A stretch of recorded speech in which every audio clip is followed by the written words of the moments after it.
So a quick video today on how to change a username in the Texecom app for your alarm system. And this might be, you might have an office and manage lots of staff, or you might have a big family and have various people used on the Texecom app, and you want to change or delete names. So it's a very quick video to show you how to do that. So load up your Texecom app, which should be on the phone, and hopefully you've got to log into this. If not, you might need to watch another video on how to get the Texecom app up and running to start. Load up, sign in whether you use facial ID or a password, and that'll load up your site. Check that it's the right site and the right name.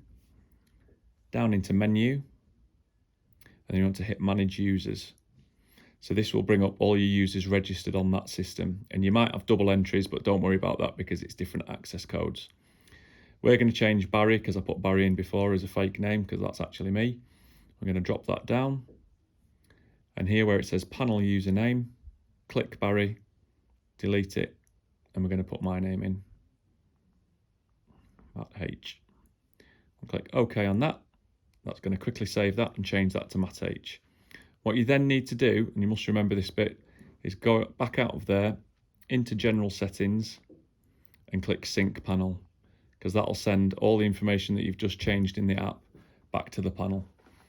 That should usually only take sort of 5 to 10 seconds maximum.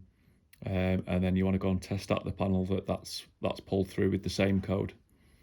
Any problems at all, obviously give us a call. Otherwise, we might have a video saved for something else that you're trying to do. Okay, cheers.